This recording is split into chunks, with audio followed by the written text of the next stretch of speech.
Hello and good morning. This is Roland. Today I want to talk about something very, very, very important, but very simple. But you have to get it. You have to begin to see what I'm saying is true. And what I want to say is that the foundation of all rightness, the foundation of everything good, the foundation of peace of mind, happiness, joy, contentment, fulfillment, good relationships, success, courage, virtue. The foundation is patience. The foundation is patience. And maybe it'll help you if I put it a different way. The downfall, the ruination, the separation from virtue, the loss of virtue, the loss of courage, the loss of everything good is through emotion. Emotion. Who experienced the very first emotion among the human race? Who was it? It was Adam.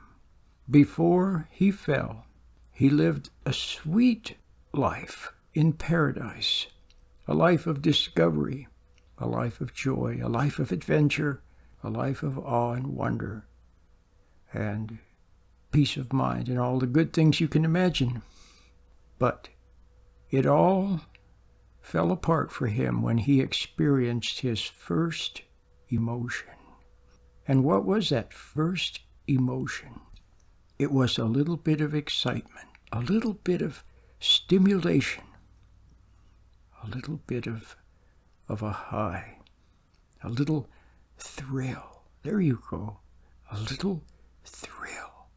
When he heard the words of Eve talking about being a big man, being proud, being able to do everything on his own without God and prove something and know things that God would know. It was exciting. It was ambition. It was the beginning of ambition, but it began with a little thrill. Now let's look at your life. The downfall of your life, not so much the little thrill, although improper little thrills were part of it, but the big reason for your fall is the emotion of anger. That's it, anger. Now when you were a little child, you were only a little child. And the people around you, especially your parents, were supposed to set good examples. They should have been paragons of virtue, but they weren't. And why? Why weren't your parents paragons of virtue? Why were they struggling? It was because of emotion. Emotion, for example, your mom's unhappiness with her husband, her unhappiness. And there's another way of saying it, a more accurate way. Maybe she said unhappy, but a more accurate word would be resentment. That's right, and judgment. Her resentment and judgment of her husband. And what was your father's downfall? Anger. That's right, anger at your mom. Anger at a lot of things, but mainly your mom. She was never happy. No matter what he did, she wasn't happy. She was always casting doubt upon what he did and arguing with him. She wanted something. She wanted something. Or she was moody. Or she went against his wishes. If he said some simple little thing, then she went against it, especially when his back was turned. And maybe she turned the whole family against him. It's very possible. Then there was a divorce. But all these sequelae and the results and the symptoms of it, there's many different ways it can go. Some people, as Shakespeare said, simply live lives of, it was Henry David Thoreau said most people live lives of quiet desperation. Yeah, they go to work, they smile, how you doing? Oh, fine, busy.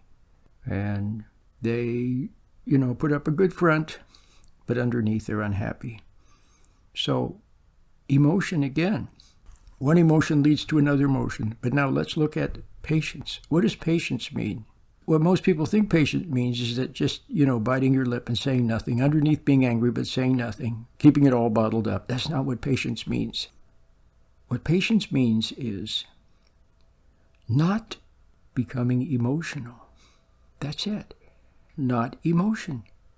Calm. Not emotional. Not angry. Not irritated. Not upset. See? Just calm.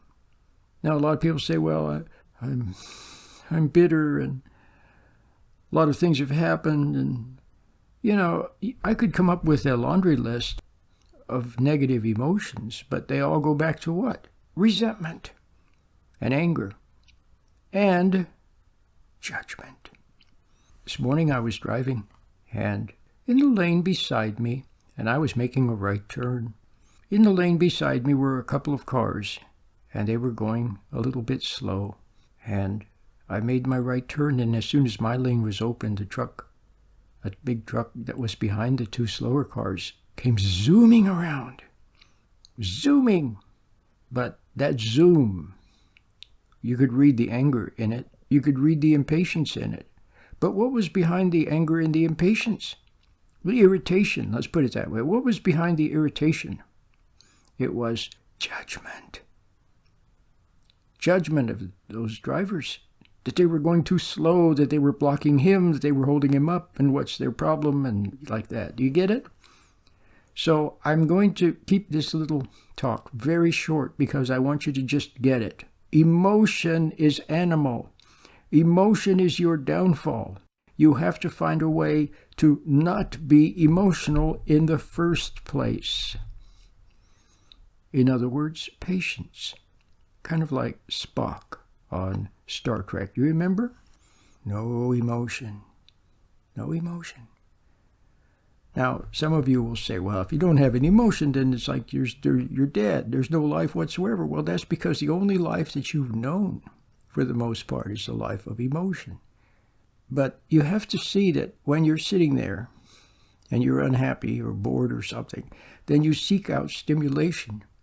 That's right. You look for something naughty to look at, or you look for a marijuana cigarette or some alcohol or some food.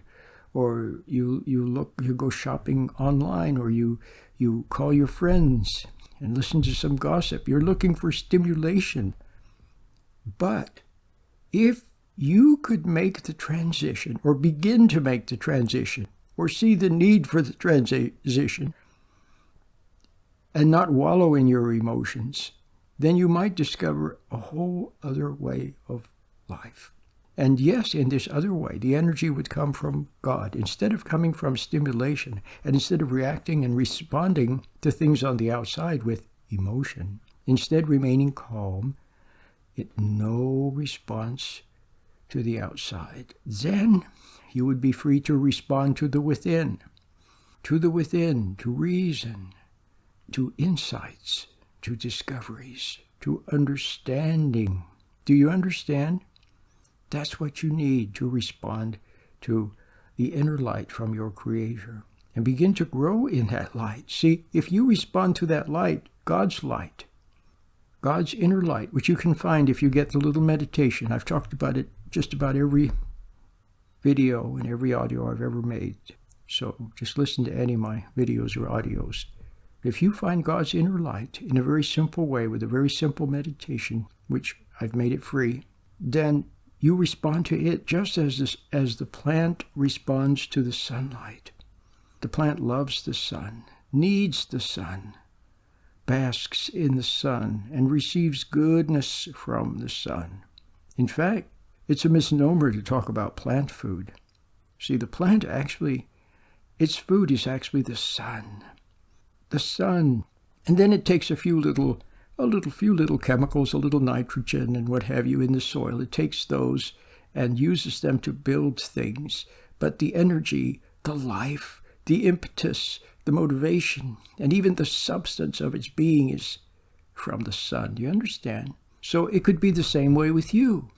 Why, you could gather a tiny bit of information, and then in God's light, that light, the information becomes collated. The words become collated. Like I have a little theological vocabulary, a little bit. I have a little psychological vocabulary, a little philosophical vocabulary, and a little scientific vocabulary. And those things then are collated in the light. Just like plants, collate a little nitrogen and what have you from the soil and a little water. I collate that those things are collated by the Spirit in God's light. And then from my mouth out comes understanding, wisdom. And for my being, patience. Patience by not responding. So if you can see the value in not reacting and becoming emotional, if you can see that, and you probably can, because in your life you know that when you've been emotional, you made mistakes. When you became emotional, you got in accidents. You said the wrong thing. You got a tummy ache. You made a dumb move. All kinds of negativity came out of being emotional. So now you must see the value in not being emotional, in being calm. Another word is patient. And patient is not something that you do. It's not like, well, I'm going to be patient. I'm going to be patient. I've got to hold myself together for the kids. Well, that's better than falling apart, it seems. But you see what the problem is? She's suppressing everything. And underneath, she's still emotional. And it's going to come out as health issues. And you understand. So wouldn't it be so much better if she could get the little meditation and learn to sit quietly and commune with the inner light? And have just enough of that. Start with a little bit. Enough so that she could go out in the world. And what's the expression? What was that book? It was called Don't Sweat the Small Stuff. If she could learn to not sweat the small stuff. And then, see, as time goes by, a little insight leads to more insight. A little meditation every morning starts the day right. And as the days pass, she finds herself becoming calmer. And then she sees that she's been resenting her husband. And there's the emotion, resentment and judgment. That's it. And there's much to see, but seeing it in God's light, she can then let it go. Do you understand? She can let go of it. And then when she's let all of that go, then her emotions begin to subside. And her body recovers. And the various issues that arose from those emotions begin to resolve themselves. And she becomes sweet and bright. And she feels younger. And the sky is blue and the birds are singing and things are beautiful. And it's wonderful. And she doesn't hate anymore. So you see how it begins. Very simple. I hope you enjoyed this little audio. I certainly enjoyed making it.